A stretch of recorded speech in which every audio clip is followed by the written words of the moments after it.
हरिवंश महाप्रभु कह बड़ा एक कष्ट का मार्ग है, चूक हो गई तो परम गति नहीं मिलेगी, लेकिन हम तुम्हें हंसते खेलते परम गति का मार्ग बता रहे। हित सजनी जो परम कृपाल है, मदन गोपाल को अपने घर का ठाकुर मान लो। पद्मासन लगा के, प्राणों को सूक्ष्म करके, इंद्रियों को निर्विषय करके, मनोनिग्रह करके, प्रणव का चिंतन करते हुए, योग बल से प्राणों को मस्तक पर धारण करके, ब्रह्मरंध्र का भेदन करके परम गति को, वो परम गति बहुत हल्की होगी जो यहां मिलेगा। इस परम गति को प्राप्त महापुरुष भी महारानी जी के निकुंज में झांक भी नहीं सकते, नहीं झांक सकते। बहुत दुर्लभ रस है ये। क्या करो? बिल्कुल क्यों न बिन कष्ट रस सिंधु को पीजिए। परम गति यही तो है लालजू महाराज, और कौन है? यही परम पद है। वो मेरे में प्रवेश पा जाता है, एकत्व भाव से भगवान में लीन हो गया, जैसे जल की तरंग समुद्र में लीन हो गई, ऐसे वो लीन हो गया।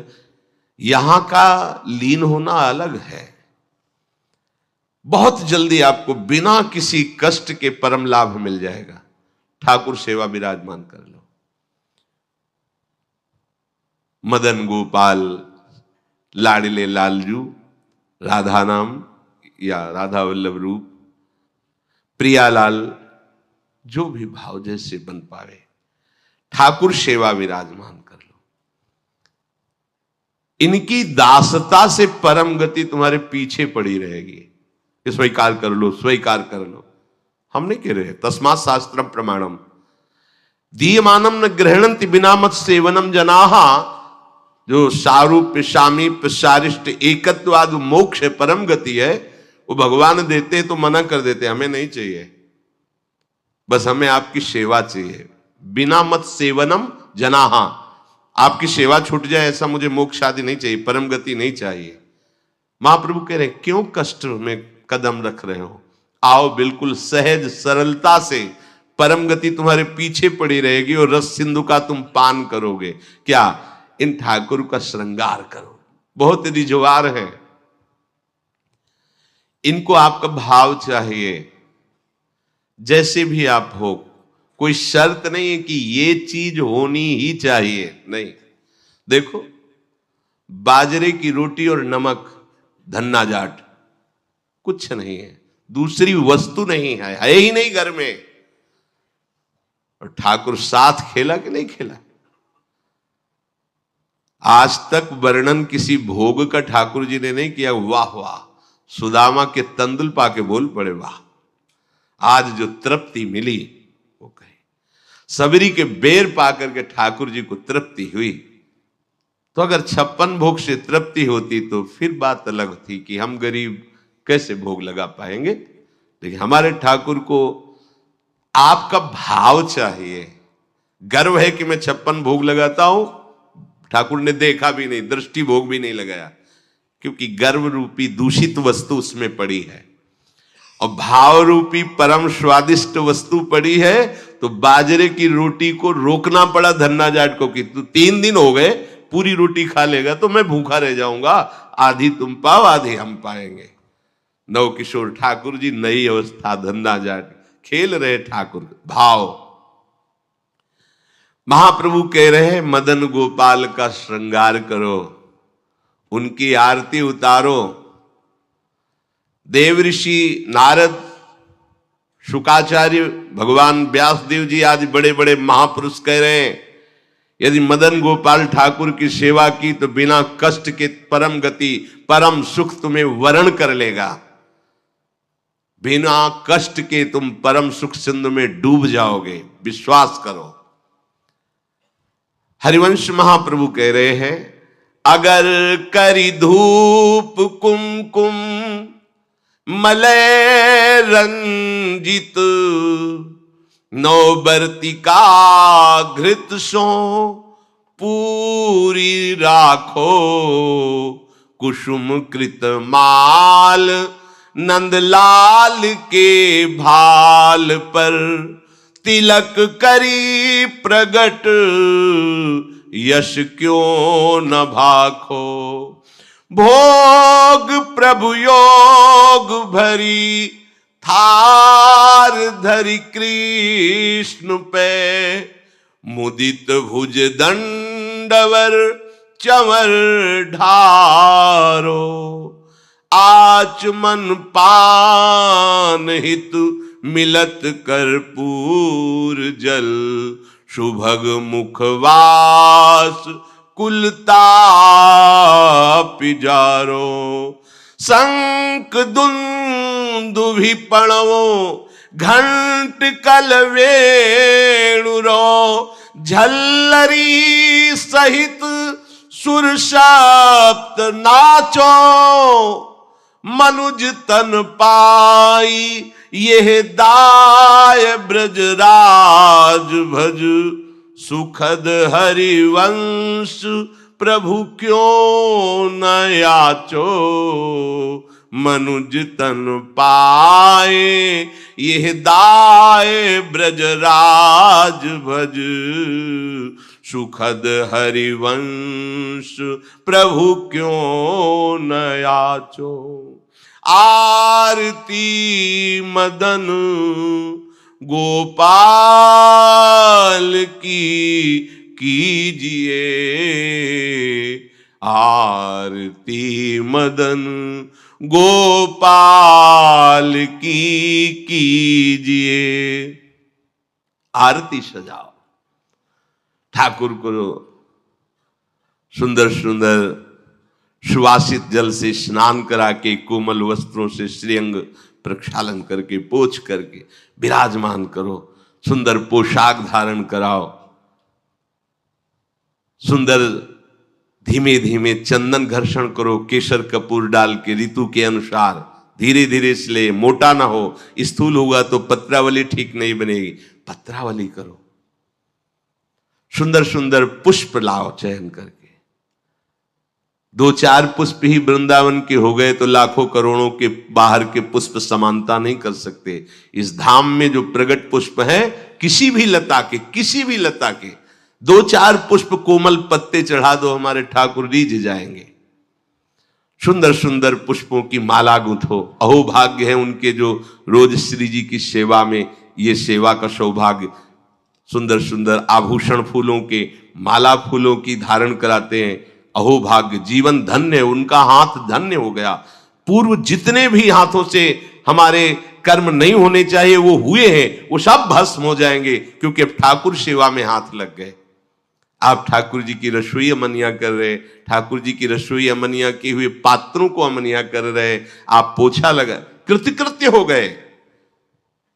लाखों माला भजन इसकी समानता नहीं कर सकता। श्री जी के उच्छिष्ट पात्रों को आपने मार्जन करके विराजमान किया नवीन भोग के लिए, लाखों माला इसकी समान। ये सेवकाई है, सेवकाई सीधे श्री जी को अधीन करती है। माला जपने का फल है, इसका फल नहीं, सीधे आराध्य देव को अधीन करती है सेवा।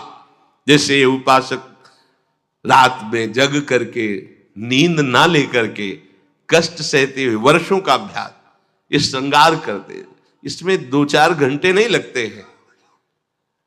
कल जो श्रृंगार होना है, मध्याह्न में विश्राम नहीं करते, नीचे वहां बेसमेंट में ये श्रृंगार करते रहते कपड़ों का। ये श्री जी आज ऐसे सिंहासन में बैठे, निहाल हो गए तुम। अगर अन्य कोई दुराचार प्रवृत्तियां तुम्हारे ऊपर शासन न करे, तुम अन्य कोई गलत कार्य ना करो, तो तुम खुद ही देख लोगे कि आपके अंदर श्री जी क्या देती है। जो बड़े बड़े योगियों के लिए दुर्लभ है, वो प्रीति आ जाएगी। लाडली जी के लिए रोना आ जाएगा, कभी श्रृंगार करते करते आंसुओं की झड़ी लग जाएगी। ऐसा होता है, ऐसा होता है। जब हमारे अंदर भाव बहुत है और सामग्री नहीं है, तब वो दैन्यता भरी सेवा होती, पूछो मत। जब कुछ नहीं था, थोड़ी मिश्री केवल, और भाव में कढ़ी चावल और फुल्का ऐसे सब, तो आंसू चल रहे कि लाडली मुझ दीनहीन गरीब की क्या है, आपके द्वारा दी हुई मिश्री केवल है, सामने रख के ऐसा सुख मिलता तुम्हें कैसे। बिहारी जी के सामने से 4 डलियों से फूल मांग लिए, 1-1, 2-2 ऐसे फूल दे दिए, श्री जी के लिए फूल दे दे, तो दे देते थे माली जन। आके जब उनकी पंखुड़ी करके शयन के ऐसी छोटी सी गादी लगाते और श्री जी को विराजमान करके ऐसे चल, कैसे वो सुख तुम्हें कैसे वर्णन करें। बड़े बड़े योग सिद्धांत भी जहां प्रवेश नहीं पाते, वो ये बात है। जोग कुजोग ज्ञान अज्ञानु जहां नहीं राम प्रेम पर धानु, सो सब धर्म कर्म जर जाऊ जहां न राम पद पंकज भाऊ। ये आखिरी स्थिति है प्रेम की। महाप्रभु कह रहे इस बात के सुखदेव जी, भगवान व्यास देव जी, देवर्षि नारद साक्षी है कि जो मैं बात कह रहा हूं कि बिना कष्ट के तुम्हें रस सिंधु की प्राप्ति होगी, तुम आरती करो मदन गोपाल की, उनको श्रृंगारित करो। आरती में जो धूप होती है अगर, बड़ी सुगंधित होती है। अब तो सब बदल रहा है पैसे के कारण, अन्य अन्य मिलावट की धूप, जरा सी धूप की सुगंध, पूरा वातावरण सात्विक। अपने यहां पहले धूप आरती होती है, बड़ा दुलार भरी सेवा है श्री जी की।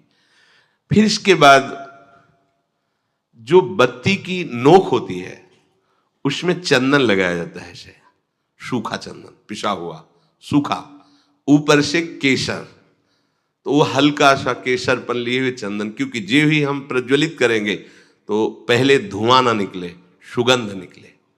इसीलिए महाप्रभु कह रहे हैं कि कुमकुम मलय रंजित बर्तिका, 9 बर्तिका जिसमें चंदन बुरा ऐसे, क्योंकि घी लगा होता है वो चिपक जाएगा, फिर केसर पिसी हुई ऐसे, तो जे ही हम अग्नि प्रज्वलित करेंगे तो धुआं नहीं निकलेगा, उससे चंदन की सौरभ, ये भाव की चीज है। बोले मलय कुमकुम मलय रंजित 9 बर्तिका, कैसी घृतसो पूरी राव, घी से सनी हुई पूरी। कुसुम कृत माल नंदलाल के भाल पर तिलक करी प्रगट यश क्यों अहो भाग्य। आप चंदन घिसे श्री जी के लिए, फिर उससे आप श्री जी को तिलक रचना कर रहे, पत्रावली लगा रहे, अहो भाग्य। ये बड़े भाग्य से सेवा का सौभाग्य मिलता है।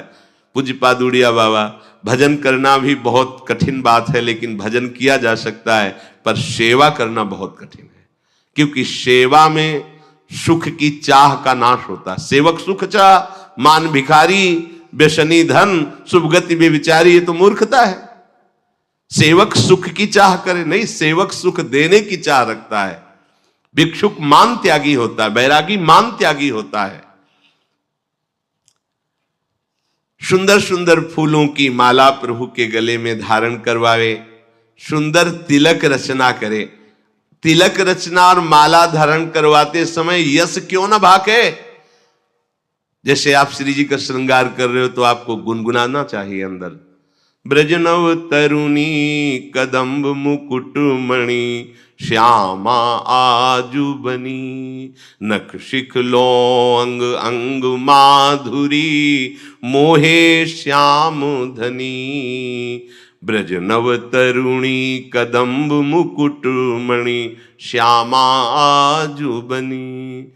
पत्रावली यो राजत कवरी गुंथित कच कनक कंज बदनी, चिकुर चंद्रिकन बीच अर्ध बिदु मानो ग्रसित फनी। या आवत श्री वृषभानु दुलारी, पूरे पद में प्रथम उबटी मज्जन कर सज्जित नीलवर, श्रृंगार के पदों का क्यों गायन नहीं कर रहे। आचार्य चरण कह रहे जब आप श्रृंगार कर रहे हैं श्री जी का तो पद गुनगुनाना चाहिए। श्रृंगार के बनी वृषभानुनंदिनी आज भूषण बसन, विविध पहिरे तन पिय मोहन हित साज, बहुत से श्रृंगार के पद हैं, गुनगुनाना चाहिए। तिलक करी प्रगट यश क्यों न भाखो, क्यों नहीं तुम गायन करते। अब आप तिलक रचना कर रहे हो, बातें प्रपंच की सोच रहे हो या कर रहे हो, ठीक बात नहीं है। अभी तिलक रचना ठीक नहीं हुई। जिनकी तिलक रचना कर रहे हो उनके यश का, उनकी सुंदरता का गायन करते हुए फिर कह रहे हैं महाप्रभु, इसके पश्चात भोग प्रभु योग भरी थार धरी कृष्ण पे। जब हमने श्रृंगार किया, आरती तैयार करके विराजमान कर दी। सेवा में एक क्षण का भी विलंब नहीं होना चाहिए। आपको पता है धूप के बाद श्रृंगार आरती होगी, तो धूप होते होते श्रृंगार आरती प्रज्वलित हो जानी चाहिए। धूप की जेव ही पदावली संपन्न होने जा रही, श्रृंगार आरती उपस्थित, इसके लिए देखना पड़े तो सेवा में प्रमाद माना जाता है। सेवा में स्वामी की सेवा की आवश्यकता के पहले सेवक सेवा सौंज लिए खड़ा है। ये नहीं आरती कहां है, आरती, अरे आरती तैयार करो, ये नहीं, ये प्रमाद स्थिति है।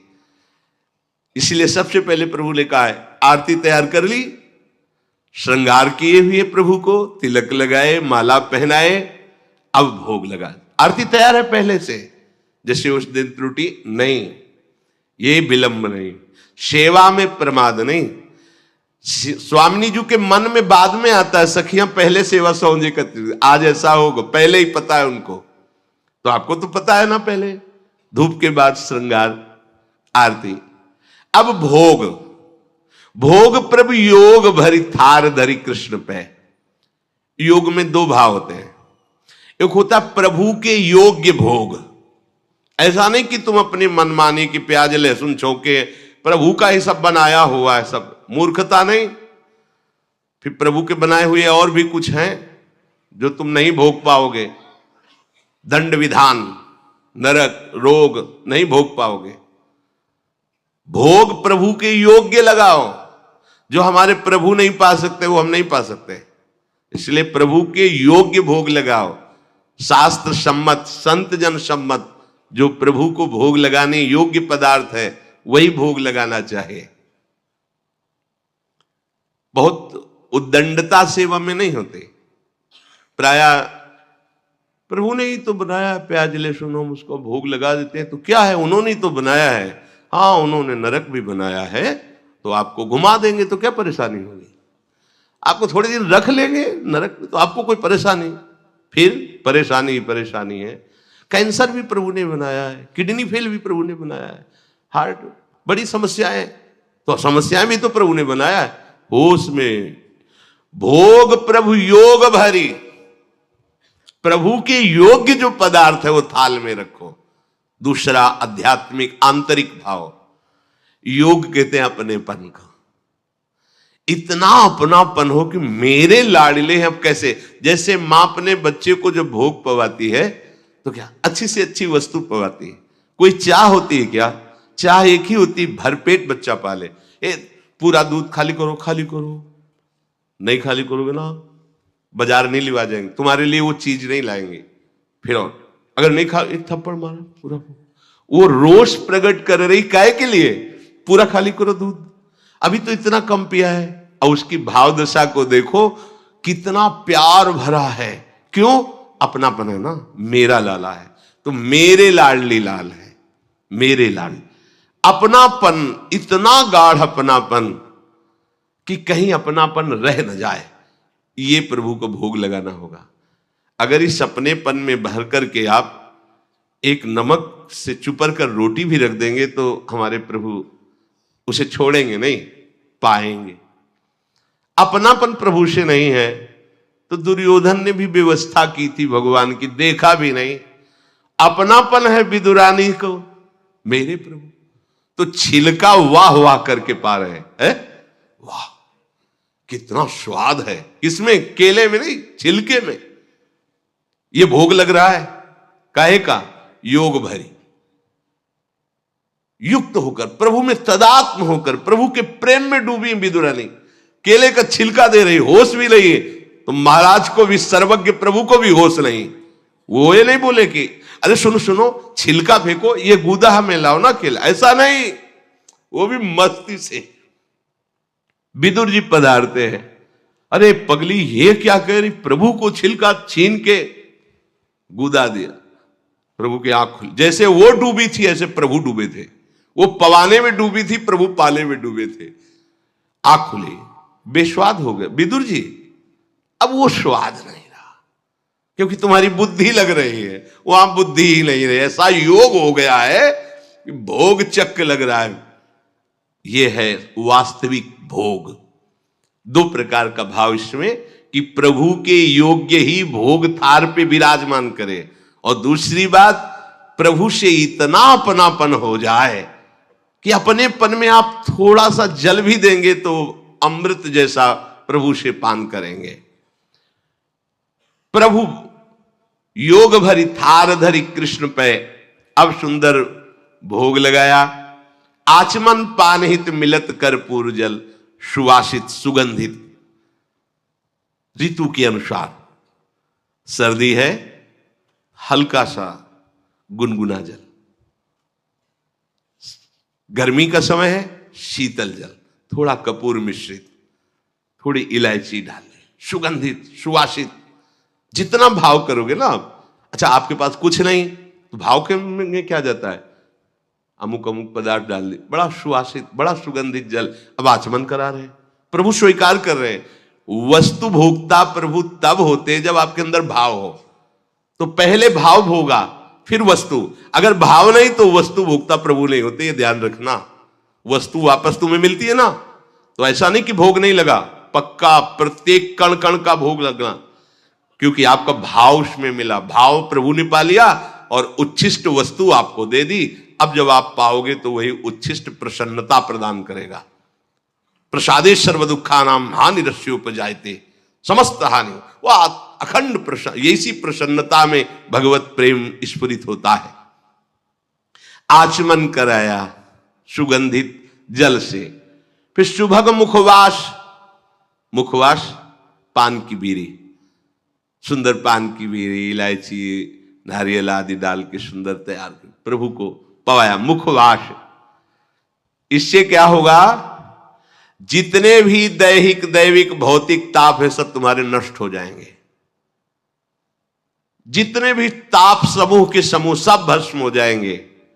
अब सुंदर चंवर लेकर के प्रभु के ऊपर चंवर कर रहे हैं।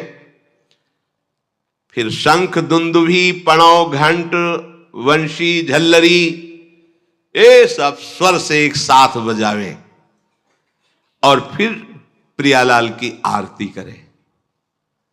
आरती गान करके फिर नृत्य करें, नाचो आदेश करते हैं।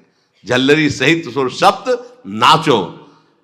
ये क्या हुआ, बोले मनुज तन पाए दाय ब्रजराज भज, सुखद हरिवंश प्रभु क्यों न याचो। हरिवंश महाप्रभु कहते हैं मनुष्य शरीर की प्राप्ति और ऐसा दांव भगवत प्राप्ति का, अब इससे बड़ी कोई भगवत प्राप्ति नहीं होती। ब्रजराज श्री लालजू महाराज परम सुख के दाता है। अविचल सुख की प्राप्ति, परम गति की प्राप्ति इन्हीं से होती। इनको रिझा लो, ये बिना कष्ट का मार्ग है। भगवान ने मार्ग बताया, ब्रह्मरंध फोड़ करके ऐसे से ऐसे, और उनके दुलार करने वाले प्रियजनों ने बताया कि ब्रह्मरंध फोड़ने की जरूरत नहीं है, ये पूरे के पूरे तुम्हारे हृदय में बैठ जाएंगे, कहीं जाना आना नहीं है। इन्हीं में जीते जी तुम लीन हो जाओगे, जीते जी मस्त हो जाओगे, परम गति तुम्हारे चरण चूमेगी यदि इनको रिझा लिया। कोई कठिन नहीं है, क्यों न बिन कष्ट रस सिंधु को पीज। ये बात करने लगते हैं, अगर आपकी सेवा भावना दृढ़ हो जाए तो आपसे बात करने लगते हैं। सीधे एक रस मार्ग में चलो सच्चाई से, तो वास्तविक भगवत प्राप्ति हो जाएगी। श्री भगवान भगवत प्राप्ति का ये स्वरूप वर्णन करके जो आविश्लोक वर्णन कर रहे हैं वो महाप्रभु वर्णन किए। कह रहे अनन्य चेता सततम यो माम स्मरति नित्य सहा, तस्याहम सुलभ पार्थ नित्य युक्त योगिनः। ये अमृतमय श्लोक है। भक्त के लिए, प्रेमी उपासक के लिए यही जीवन है।